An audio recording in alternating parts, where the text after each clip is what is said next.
Et cette longue phase de croissance silencieuse, elle prend fin brutalement. C'est le moment où cette bombe à retardement finit par s'activer, ce qui conduit à un événement médical soudain et souvent grave. En fait, tout repose sur la solidité de cette chape fibreuse.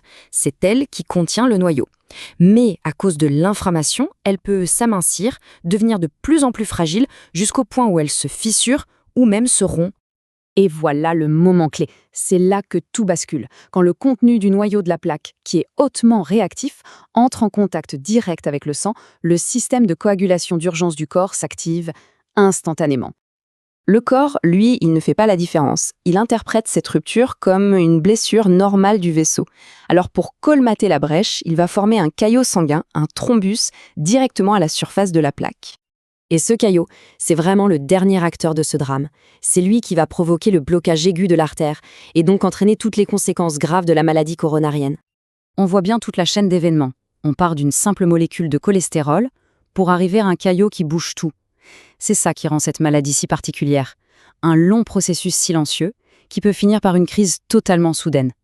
La vraie question, c'est donc comment on fait pour anticiper et désamorcer ce mécanisme avant qu'il n'atteigne son point de rupture.